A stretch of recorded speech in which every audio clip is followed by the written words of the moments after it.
ScienceCast, uma conversa com ciência. Olá, sejam bem-vindos à segunda temporada do ScienceCast. Este é um podcast sobre ciência, comunicação de ciência. O meu nome é Vasco Matos Trigo, sou jornalista de ciência e nesta série, nesta temporada, vamos continuar aquilo que já se fez na primeira temporada, que é falar, conversar com cientistas que exercem a atividade em Portugal.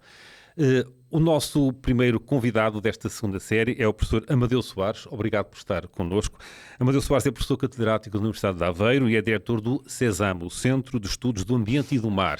Também já foi diretor do Departamento de Biologia da mesma universidade. Muito obrigado por estar connosco. Obrigado.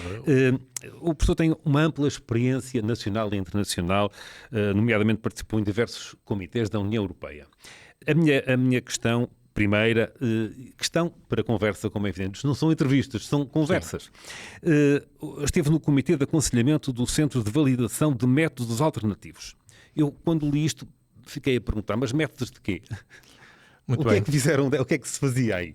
Pois, por acaso, tive nesse primeiro Comitê de Aconselhamento, que foi o primeiro, quando a ISPRA, a União Europeia, instalou essa comissão, que pretendia, e ainda existe, pretende validar o uso de métodos alternativos à utilização de animais, nomeadamente vertebrados, em testes, sejam para efeitos de toxicologia humana, seja para efeitos de toxicologia ambiental. Portanto, o que nós tentamos, e que a comunidade científica tenta fazer, é ir desenvolvendo métodos que não usem animais, que possam substituir esses mesmos animais nos ensaios, ou então usar desenhos experimentais que diminuam muito a utilização desses animais quando, neste momento, ainda, em alguns casos, não é possível não utilizar animais se queremos desenvolver produtos com segurança, nomeadamente naqueles que implicam mais diretamente com a saúde humana. Há discussões públicas e políticas sobre isso. Há pessoas que defendem não usar completamente modelos animais. Isso é possível? Pode ser que um dia seja possível. Atualmente já é possível em muitos casos, principalmente reduzir o número. Em alguns casos já se substitui, quando os métodos de utilização, os indicadores de utilização já podem descer ao nível celular, mas ainda não é possível de todo abandonar completamente com a segurança com que nós estamos habituados a utilizar os produtos. Mas, por exemplo, em Portugal não se usam, por exemplo, macacos na investigação, penso eu. Mas há outros países onde se utilizam. Há sítios onde ainda se utilizam. Porquê é que isso acontece? É porque o tipo de investigação que é feito exige esse modelo ou é porque já tem há técnicas que podem mesmo substituir? São ambas as situações que colocam-se. Há situações em que o macaco tem um comportamento muito parecido connosco, convém ou tem sido tradição usá-lo como modelo, mas tende-se cada vez mais a deixar de utilizar, quer seja macacos, quer seja cães, quer seja mesmo ratos e musarães ou coelhos, tende-se cada vez mais a substituí-los por outro tipo de animais, mais invertebrados, que não tenham um sistema nervoso central tão desenvolvido quanto o nosso, ou que não tenham um sistema nervoso central, ou então por métodos que utilizem indicadores mais ao nível celular e molecular. E quando se usa, quando se usa esses animais, tende-se a tentar fazer desenhos experimentais que não provoquem tanto sofrimento. Exatamente. Mas curiosamente, nós estamos a falar de animais vertebrados e de uma certa dimensão, de um certo porte, mas também há investigação em moscas, por exemplo. Sim. Em peixinhos. Em peixinhos, em moscas. Em peixes também já existe a reação não é tão flagrante, tão forte, digamos assim, a utilização desse. Porquê? Porque são mais pequeninos? Porque nós fazemos sempre essa observação do ponto de vista antropomórfico. Portanto, choca-nos mais quando os objetos de estudo são mais parecidos connosco. Pois. Portanto, uma mosca, do ponto de vista fenotípico, ou seja, do ponto de vista de quem vê de fora, é muito diferente de nós. No entanto, há certo tipo de doenças que beneficiam muito da investigação, porque também moscas, vacinas, por exemplo. A célebre drosófila, portanto, a mosca da fruta. A mosca da fruta é muito usada, aliás, já deu origem a vários prémios Nobel. Exatamente. Não é? E Não falta uma pedagogia, digamos assim, para explicar às pessoas, de facto, a necessidade e mostrar que os cientistas não usam aquilo não usam esses modelos só porque sim, é porque há razões mesmo. Acha que uma comunicação de ciência do processo científico poderia ajudar a atenuar um pouco as críticas? Ajuda com certeza, e por isso é que o CESAM, desde que eu sou coordenador, tem apostado bastante na comunicação e divulgação científica. Ajuda não só às pessoas a perceberem, mas também aos políticos perceberem porque é que, de vez em quando, convém apoiar a investigação que não é aquela que se tende a dizer aplicada, mas que, passados uns anos, tem bastante aplicação. E, aliás, o exemplo da vacina para a Covid é um excelente exemplo disso, porque o trabalho não foi desenvolvido naqueles 2 anos da pandemia, teve uns 15 anos de investigação prévia, onde um colega nosso resolveu, só porque lhe interessava e só para desenvolver conhecimento e saber mais sobre os processos de regulação do RNA e do DNA, resolveu começar a fazer investigação nesse aspecto. O professor acabou de referir precisamente a envolvência e a atividade do CESAM. Não é por acaso que o CESAM apoia desde o início também este projeto do ScienceCast, não é? Sim, é exatamente por isso. Apoiamos não só este projeto do ScienceCast, como também, felizmente, temos produzido alguns documentários muito interessantes, tão interessantes que são de qualidade suficiente para passar nos nossos canais televisivos e têm ganho vários prémios nacionais e internacionais, sempre na perspectiva de comunicar a ciência, divulgá-la, aquela que nós fazemos, porque para comunicar há que fazer alguma coisa, não é? Porque comunicar sem ter o trabalho de qualidade por trás não me parece uma grande estratégia, porque mais tarde ou mais cedo é desmontada, e abrindo também aos outros centros de investigação e unidades de investigação, porque achamos que é uma nossa responsabilidade. Aliás, a Universidade de Aveiro já tem, neste momento já se pode dizer que tem tradição na comunicação de ciência, não é? Sim, vejamos que eu me lembro do programa 3810, de há uns anos atrás, e agora um programa que passa na RTP3. Fez aí uma referência que também nos leva a outro tema, que é como é que o cientista dedica tempo a comunicar ciência. O core business do cientista é investigar, não é? Mas depois tem que haver tempo também para comunicar. Tem que ser. O core business do investigador tem que ser investigar. Depois, a questão da comunicação de ciência vem por acréscimo e nem todos têm o mesmo jeito, a mesma propensão para conseguir traduzir a nossa linguagem como cientistas do dia-a-dia para a linguagem, quer seja dos miúdos que estão na escola primária, quer seja do cidadão comum, porque há que, às vezes, traduzir a linguagem de um nível para o outro, o que não é fácil, às vezes. Porque o público é um público leigo. E às vezes há uma confusão. O público leigo não quer dizer o público analfabeto, não é? Não, porque às vezes... sei lá, um especialista em estruturas de betão, se calhar é leigo na tal investigação da drosófila para, não é? Sim, será leigo nos pormenores, mas eu penso que é esse público que por vezes nos coloca as questões mais difíceis, porque são aquelas que saem um bocadinho fora da caixa daquilo que nós estamos habituados e obrigam-nos aqui a ter algum tempo de hesitação e pensar muito bem sobre a questão que nos é colocada.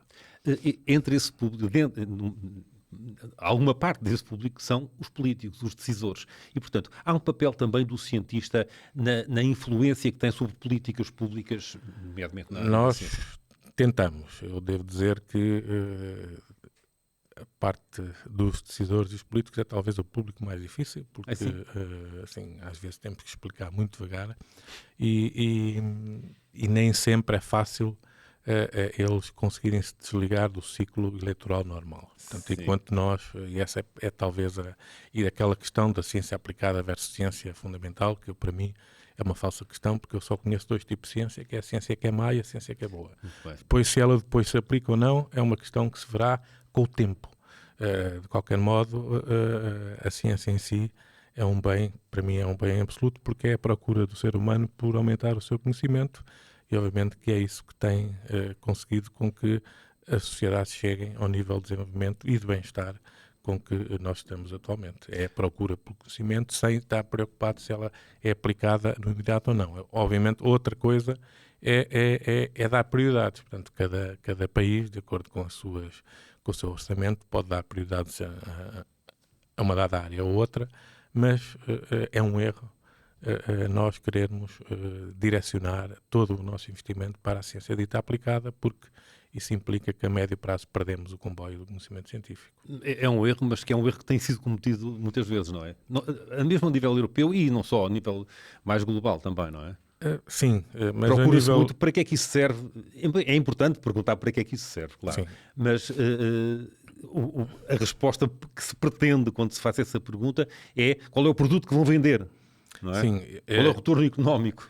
Isso há duas questões. Quando é um organismo público a financiar a ciência, pode fazer essa pergunta, mas eu acho que não a deve fazer.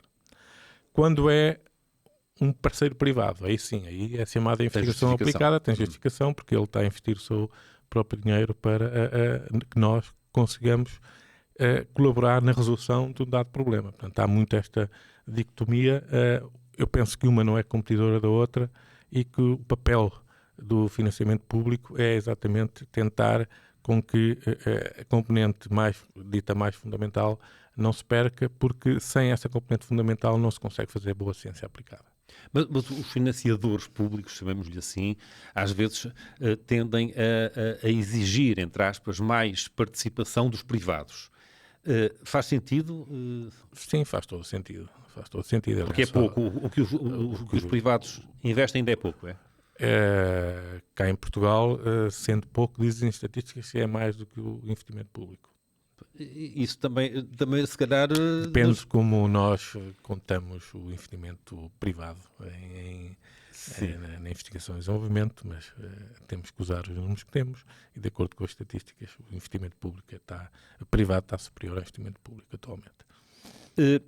E agora queria falar agora sobre uma outra participação num outro comitê europeu, Comitê sobre Toxicologia, Ecotoxicologia e Ambiente. O ambiente é um tema crítico hoje em dia, não é? Nomeadamente pelo que se passa do outro lado do Atlântico. Como é que vê o ambiente hoje em dia e a investigação sobre o ambiente e a viabilidade do tal financiamento para investigar nesta área? Bem, a investigação sobre o ambiente é importantíssima, sob vários aspectos, não só sobre o aspecto mais global climático, desta questão das alterações globais, mas também sobre as questões da poluição e da maneira como afeta quer o funcionamento dos ecossistemas e do planeta Terra, quer a própria nossa sobrevivência, porque eu acho que é algo que não é percepcionado pelo público, e às vezes público sensulato, é que nós vivemos como vivemos porque o sistema Terra, com a sua diversidade, presta-nos uma série de serviços que nos permite com que nós estejamos a viver. E nós estamos a proteger o ambiente não porque sejamos tão altruístas assim, mas porque protegemos o ambiente para proteger a sobrevivência de nós enquanto espécie. Porque alguma coisa que as pessoas têm que estar cientes é que se a espécie humana desaparecer deste planeta, o planeta continuará a funcionar com outra espécie. Aliás, como aconteceu com os dinossauros, também eram um grupo de população importante na Terra, eles desapareceram e a Terra continuou a funcionar. Portanto, se desaparecer a espécie humana por sua própria culpa, por causa dos equilíbrios que está a criar, outra espécie ocupará o nicho e a vida continua, embora sem a nossa presença aqui. Os alertas feitos, por exemplo, pelo engenheiro António Guterres, secretário-geral da ONU, e por outros responsáveis, são demasiado alarmistas? Qual é o efeito? Porque, aparentemente, nomeadamente, voltamos a falar dos Estados Unidos, parece que ali não tem eco nenhum. Como é que se consegue motivar as pessoas para as responsabilizar, ao fim e ao cabo? Isso é uma pergunta difícil, os alertas às vezes podem... Eu sei. A pergunta não é difícil, a resposta é fácil, sim. A resposta é que não é. Eu acho que os alertas são úteis, mas como é que se consegue consciencializar as pessoas é através da educação. E só através de uma sociedade mais culta é que se consegue com que as pessoas entendam este tipo de problemas. Por exemplo, eu tenho tido vários projetos em África E é muito difícil explicar a um africano que deve estar preocupado com o equilíbrio do ecossistema, com a proteção das espécies nos mangais, etc., porque elas podem desaparecer daqui a 2 anos, 3 anos, quando a principal preocupação dele é o que é que tem para comer para o dia seguinte. Portanto, está tudo, e água para beber, portanto, está tudo interligado. Temos que resolver o problema. Primeiro, as questões do desenvolvimento económico, ou em paralelo, e tentar consciencializar as pessoas. Não é impossível, porque nós conseguimos fazer isso em países, em zonas de países africanos que são das mais pobres deste planeta, e conseguimos fazer entender, através de ligar a proteção a benefícios económicos, conseguimos com que as pessoas entendam que há práticas que é bom não ter, porque se tiverem outras são mais sustentáveis para o ambiente e também para si. Eu aqui há uns tempos vi um resultado de um estudo feito que apontava para a necessidade de incluir mais pessoas da área da psicologia, precisamente para comunicar com as pessoas sobre as necessidades de lidar com as alterações climáticas. Isto é, não basta dizer, olha, o senhor depois não vai ter água, é incluir aí algo da área da psicologia, como é que a pessoa entende uma mensagem. O que é que lhe diz isto? Sim, ou da psicologia ou das ciências sociais, alguém cujo método de estudo seja a compreensão do comportamento humano, sim. Mas eu penso que, para mim, tudo passa pela educação dos mais jovens. Aliás, há um exemplo típico em Portugal, que é a questão da reciclagem. Apesar de ainda não estarmos a atingir as metas da reciclagem, em muitos casos, quem impôs, entre aspas, a reciclagem na casa de cada um foram os filhos que andavam na escola primária e em níveis de ensino, escola primária e ensino preparatório, que chegavam a casa e quase que obrigavam os pais a fazer a separação do lixo, e que é aquilo que, infelizmente, ainda não se faz tanto quanto se devia fazer. Sim, continuamos a ouvir queixas as próprias autarquias às vezes querem, mas não... E, aliás, é uma questão esse é outro exemplo, que é uma questão de não usar a mensagem certa, porque as pessoas têm que estar cientes e conscientes de que, ao não reciclar, estamos a pagar multas, e essas multas saem dos nossos impostos. E, portanto, que é dinheiro pessimamente mal gasto, gastar os nossos impostos em multas de coisas que não são difíceis de conseguir, desde que haja a consciência de cada um de que vale a pena, em vez de pôr o cartão e plástico no lixo comum, pô-lo nos contentores de reciclagem, mesmo que às vezes se façam misturas, não? As pessoas têm aquele mito de que depois os caminhões misturam tudo. Não misturam tudo, compactam, e depois há a separação do lixo que vai para esses contentores. Para o lixo comum, para o chamado lixo comum, aí não há separação nenhuma, vai tudo para a terra. E, portanto, porque algumas das desculpas, por assim dizer, pois estou aqui a fazer o trabalho, em vez de serem eles a fazer o trabalho. Portanto, mais uma vez a questão da consciencialização e perceber a razão de ser daquela separação. A razão de ser e de que custa. Vai ao nosso bolso. Pois, e esse é um argumento normalmente bastante poderoso, não é? Professor, tinha aqui uma outra questão. Sim, já recebeu muitos prémios e distinções, mas lá para trás, há 20 anos, recebeu o prémio Estímulo à Ciência. Que significado é que teve para si receber um prémio desses, enfim, numa fase inicial da sua carreira? Bem, primeiro não estava à espera, e depois vi-me no meio do que eu na altura chamava dos meus colegas que eram tubarões, que eram aqueles mais clássicos da área das ciências da saúde. Eu acho que fui, se a memória não falha, talvez o primeiro cientista da área mais do ambiente e ecologia a ter recebido essa distinção, pronto, que foi com base nos critérios da altura. Não a pedi, atribuíram-me. Mas é um estímulo? Sim, os prémios são sempre um estímulo, quer para nós, quer principalmente depois para as nossas equipas, para os membros mais jovens. E portanto, esses estímulos, se forem comunicados para outras pessoas que se calhar não receberam ou ainda não chegaram a essa fase, pode ser um incentivo a abraçar uma carreira científica? Sim, mas eu mais que prémios.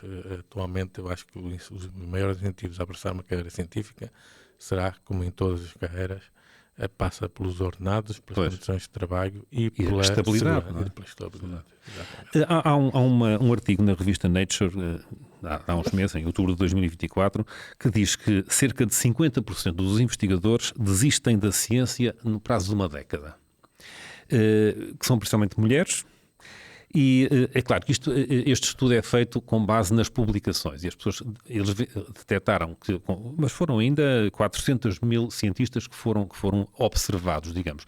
E, portanto, pelo número de publicações, eles viram pessoas que deixaram de publicar.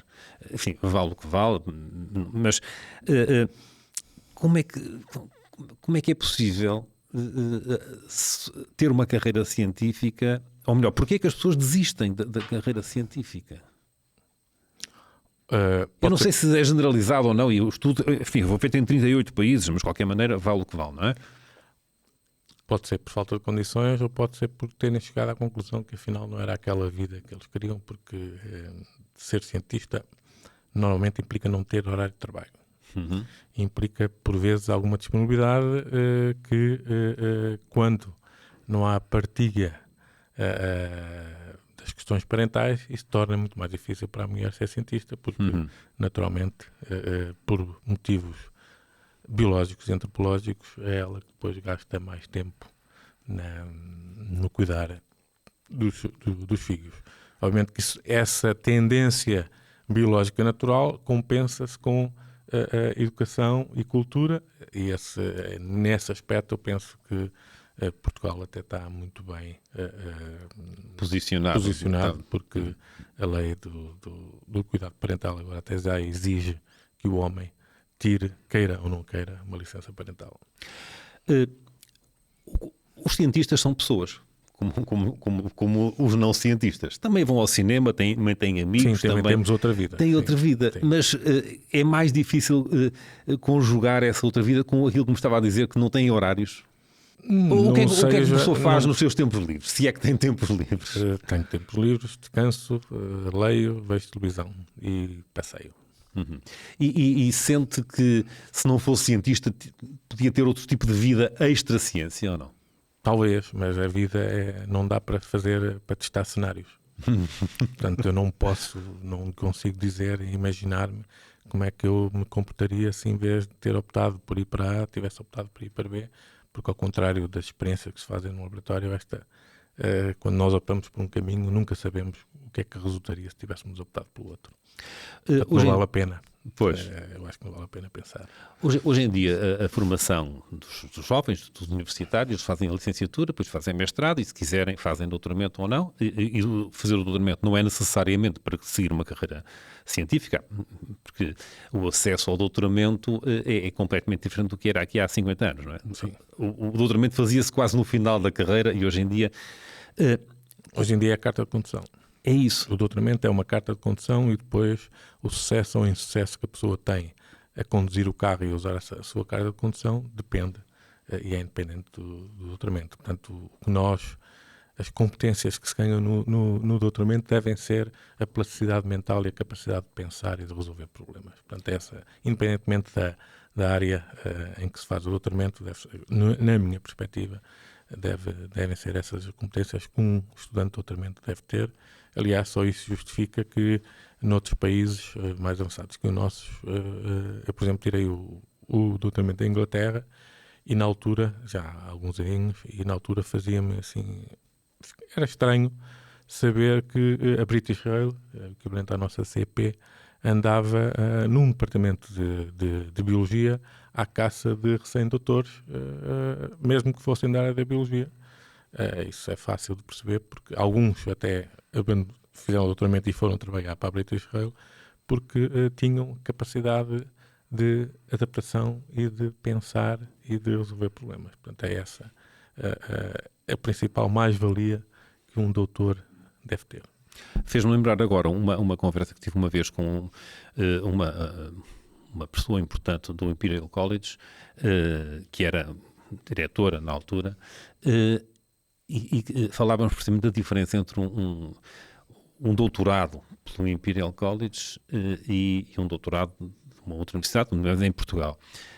Porque existe ainda muito aquela ideia na academia, estamos a formar um doutor que vai fazer investigação para aumentar conhecimento para a comunidade científica. Enfim, já não é só isso, mas existe ainda essa tendência. E ela disse, não, nós no Imperial College, quando formamos um doutor, o nosso sucesso é termos formado uma pessoa para ir resolver problemas da sociedade. É aquilo que estava a dizer precisamente, Sim, não é? É verdade, eu posso dar o meu exemplo pessoal, portanto, devido à minha gestão de tempo e organização de trabalho, já doutorei muitas pessoas. Algumas são colegas meus, agora, no Sistema Científico e Tecnológico Nacional, nas instituições de ensino superior, mas a maior parte deles estão por aí, no mundo.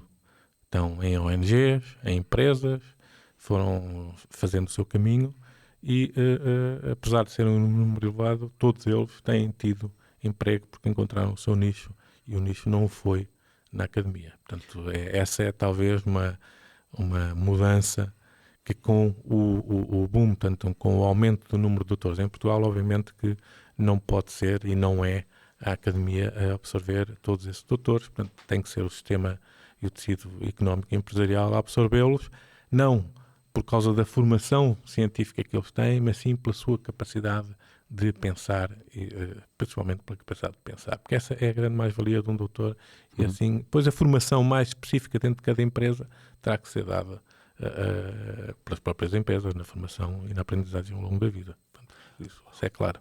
Uma pergunta muito, muito básica. Há doutores a mais em Portugal? Não há.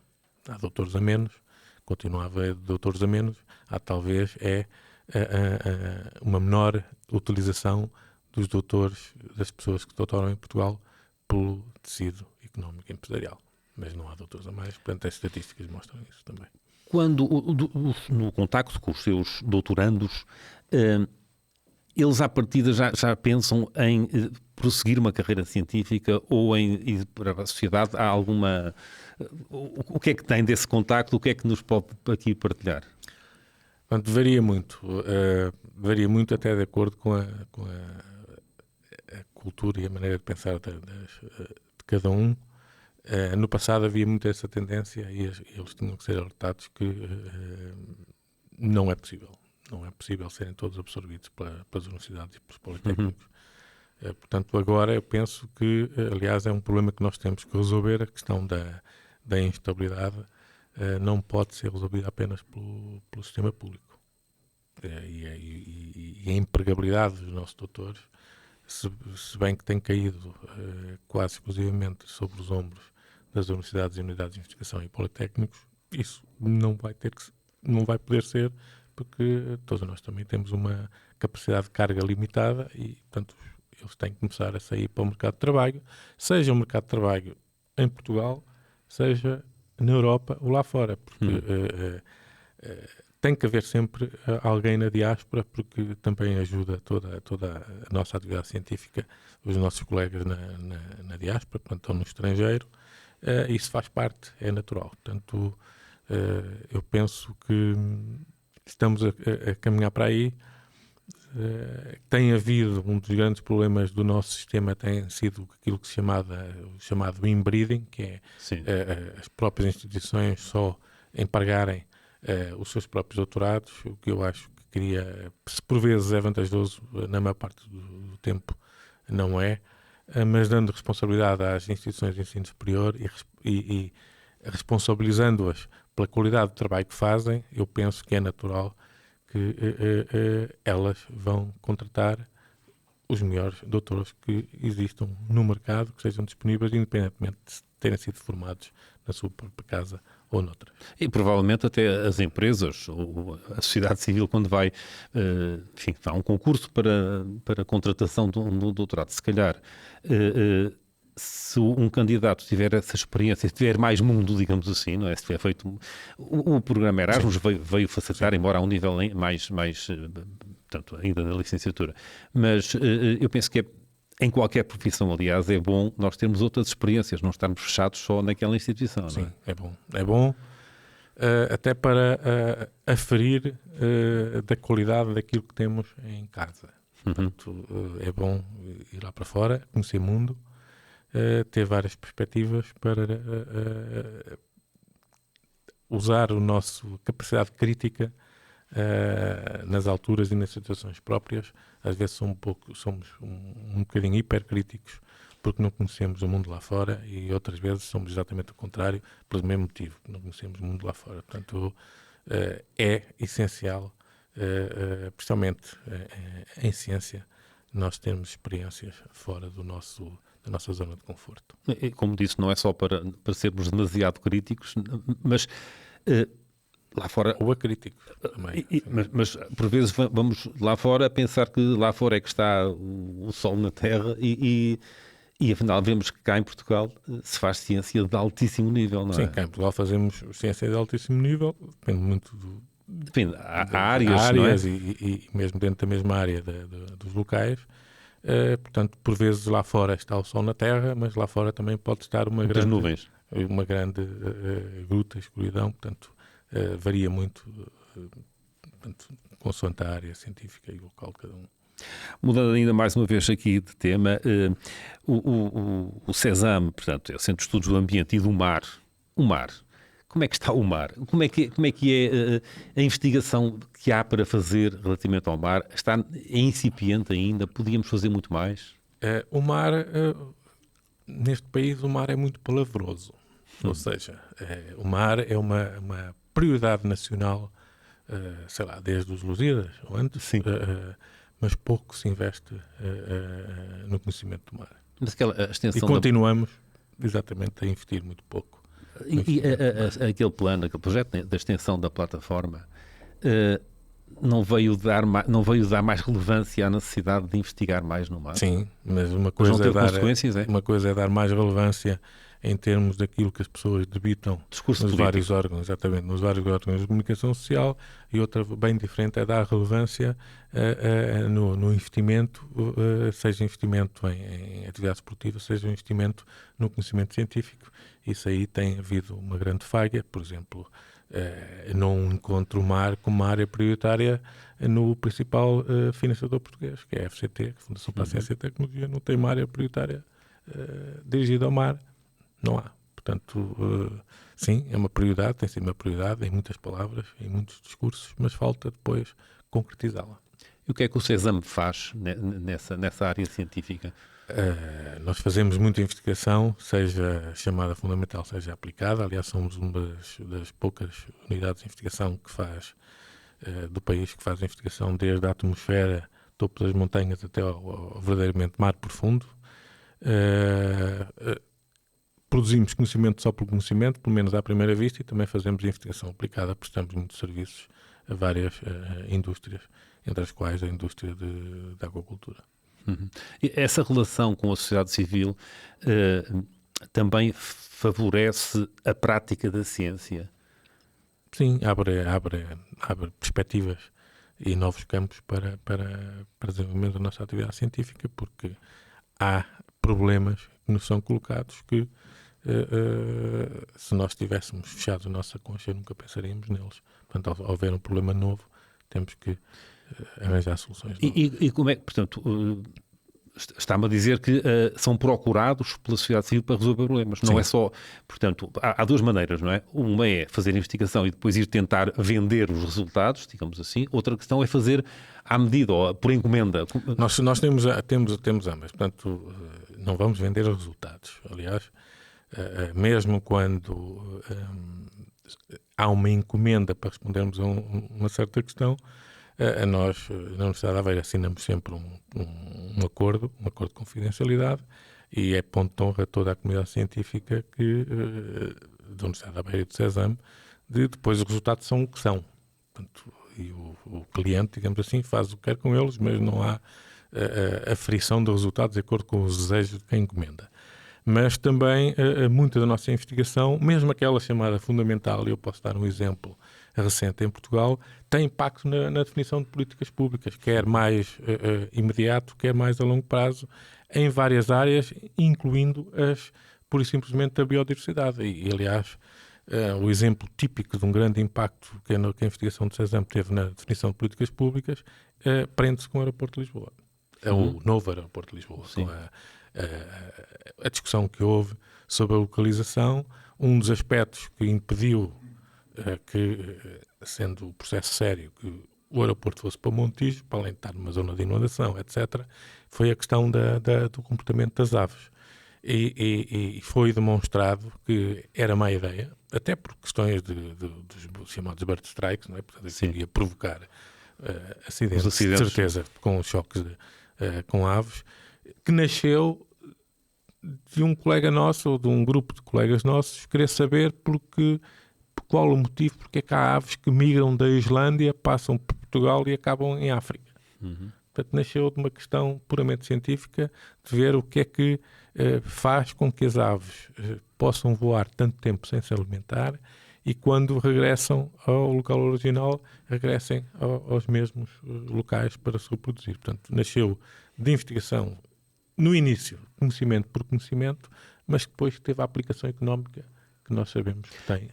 Como é que foi esse processo? Portanto, tiveram esses resultados e foram dizer, manifestar, divulgar ao fim e ao cabo? Não, ou foi-vos tiveram solicitado? esses resultados, eles foram publicados na Literatura Científica Nacional e depois os organismos apropriados do Governo usaram esses resultados e depois, obviamente, quando se viu que a coisa estava a ir para o sítio que do nosso ponto de vista não era o mais adequado, obviamente que depois houve intervenções nos órgãos de comunicação social, sensibilização a vários níveis, a nível dos órgãos e dos organismos governamentais, etc. Mas depois o que nós fazemos é dar dados. Quem tem que decidir não somos nós, né? Quem tem que decidir são os políticos, que é para isso que eles lá estão, e podem decidir a favor ou contra, ou mais ou menos, os dados que nós... Levá-los em consideração, pelo menos, não é? Nada disso que fazem.